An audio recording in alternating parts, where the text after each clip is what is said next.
Plataforma de información musical y radio online. Rutas Alternas. Escucha. Sunflower Bean están listos para presentar su cuarto disco larga duración. El álbum Mortal Primetime llega este viernes 25 de abril a través del sello Lucky Number. Y para platicarnos los detalles del lanzamiento de este material y de la gira que tendrán durante 2025, tenemos el gusto de conectar en esta videollamada con Julia Cumming y con Nick Kivlen, integrantes de Sunflower Bean. Hola Julia, hola Nick. Hola, Hola, ¿cómo How are- estás? Bien, ¿y tú? Bien. bien. Speak Spanish, Julia? Así. Ah, okay, cool. No, And- barely. I just, they tried to teach me, but maybe someday I'd love to learn. and you, Nick?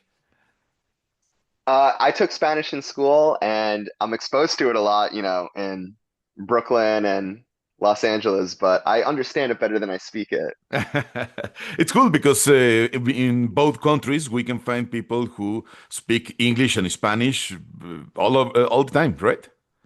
Yeah, and Yeah, I mean, it's it's a really a beautiful shame. language. I wish that our school systems put more emphasis on teaching it to us younger because you don't start until you're like 13. I feel like it should be taught from kindergarten onward. Yeah, absolutely. The younger the better, right? Yeah. So, guys, we are just a few hours away of the release of Mortal Primetime, your latest record. Julia, what can you tell us about the process of creating your fourth album? It took you a while, right, to make this record? Yeah, well, we had the EP in between, which was really fun because I feel like that allowed us to come back to the world kind of on our own terms. And then this record, I think, is especially beautiful because it had a really natural process of coming together. There were lots of reasons not to do it with us living in different states and, Olive having her other project and just kind of, the life stuff that pulls people apart. But I think we had this idea of making something that sounded, really like people together in a room. We were inspired by uh, a lot of 90s rock and a lot of those drum sounds. And I think we really found that synergy there, and that gave us the language to put this record together. Just Nick, as Julia mentioned, this album sounds more powerful, more guitars, some very beautiful ballads, some shoegaze. I mean, it's very diverse in musical speaking. Yeah. Definitely. That's always been a part of our band, for better or for worse, is that there's three people with all different tastes and influences, and we all write together. So there becomes this plethora of different influences and genres on all of our albums. But I think that a lot of our favorite records that we grew up with all had that quality to them where, especially within classic rock, there's so many different genres and influences on all those early, like albums. And also when we were growing up and first started playing in the DIY scene in Brooklyn, it was a very eclectic local scene where a lot of the bands were all doing different things, but all on the same bill together. And that definitely was like a lifelong influence as well. Absolutely. I Yes. think also we just to add to Nick, I feel like we're such big fans of songs that we really look at each song individually and figure out what it kind of needs. So like, on, some later album tracks, there's cello and there's, things that feel really, really pretty and sweet. And I think it's because we want to make sure that the song is going to shine more than what it needs to fit into for a genre, if that makes sense. Totally. Yes, absolutely. Because at the end, Julia, it's not only a collection of songs; it's an album. It's a narrative. Only if you listen to the album in full, you can understand more about what's going on with the band. What are you telling? What are transmitting? Right? What are you sharing with these emotions? Absolutely. What I think that the overarching thread for me within this record is love, which sounds really silly and quaint, but we are a band that we're so marked and inspired by the times that we're writing in and this experience of growing up together. And I think as you grow up, you realize, constantly how precious everything is. And that goes into the mortality that, we're speaking of within the title of the record. But there's a lot of attempts all over the record of us trying to love, of us trying to reckon with what that means. And the record couldn't have been made without the love and support of our label Lucky Number, our manager Krista, the other people believing in us more than we could believe in ourselves, and us giving that love and grace to each other. Is this album, Nick, is your first self-produced record, but you work with Cesar Edmonds and with Sarah Totsin. How cool is that, right? Super cool. She's amazing. I mean, because when you find these people that, as you want to achieve new things, want to find new sounds, you generate this community with the amazing DIY artists or artists growing up and stronger together.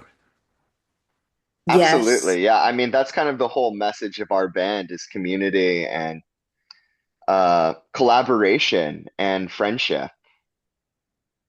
Working with Sarah was wonderful because her band Illuminati Hotties is one of our favorites, and she's a great songwriter. So even though we were producing, it was nice that, it was great to have someone there that we trusted to help us, kind of bring these ideas forward. And, she was both her and Caesar were great team members. And how you handle the fact of touring all these years? You have so many great gigs. You play in festivals like Coachella or Glastonbury. I saw you in Glastonbury, and it was a blast. How you handle this rush about the music industry nowadays? Playing a lot, having these tours, and trying to write and make a new record. Was it harder than their first record, for example? Well, the music industry, I think probably as we all know, is not for the weak. And there's lots of really high moments, like playing in front of thousands and thousands of people. And there's lots of really low moments, when you're away from your family for long stretches of time. And these industries are always shifting and trying to stay up to date with how you're supposed to be connecting with fans, um, can be really challenging. But I think the fact that we're able to operate as a family, and we're able to keep that at the forefront of how we work, I think that really makes everything worth it because you're never alone in having to withstand these challenges. And also, Nick, it's important to work with a label like Lucky Number because they gave you this opportunity to create, to dedicate only to make music, and they do all these other maybe less sexy things in music industry, right? Totally. I mean, they're an amazing label. They're unlike any other label that we've ever worked with, and um, yeah, we're super thankful for all the hard work that they've put in. You will release Mortal Primetime in physical formats. Yes. So there's vinyl CDs, there's everything, and there's actually for indie retailers like Rough Trade, there's a special extra disc that has 4 tracks that are Oh, not on the record. So, we didn't want to do a double album, but we wanted to there Pack it is with an music. there is an extra treat if you buy the vinyl. Just So for fun, yeah. that are not on streaming yet, and hopefully they will be someday, but they're special for the vinyl right now. so we have to go to Rock Trade to buy the album. Mm-hmm. And you will release the album this Friday, April 25. And will you go on tour right away or festivals in the summer? I don't know what would you what will you gonna do this 2025? We're doing a run of record stores next week in the UK, and then we're getting ready for a big US tour in May and June.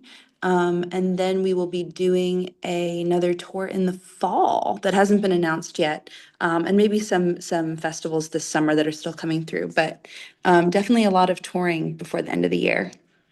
A lot of gigs. And Nick, when will Sunflower Bean come to Mexico? Hopefully at the end of the year or before the year is over, at least. We were trying to come last year, but something fell through. We'd love to come back. We've only played in Mexico once. In 2019, we played in Mexico City, and it was really fun, and we'd love to come play again. Not nearly enough time there, so Yeah. And you have to come. You know that, right? we do. We Yeah, must. we We we must. really want to. I hope you can make it not only Mexico City, but here, Guadalajara, Monterrey, other cities in the country, because it's important to show your music as many fans as you can. We want to, Yeah, yes. absolutely. And your fans from Mexico are writing all the time on social media, right? Please come to Mexico. They are. Yes, they are. 100%. Sometimes when we play in Texas or Southern California, people travel from Mexico to come see us in like San Diego, and you know, it's really cool to see people doing that. I hope you can make it very soon, maybe in the fall, as you mentioned. But in the meantime, this Friday, April 25, we can listen your latest record in all streaming platforms, correct? Apple Music, Yes. Spotify. Everywhere.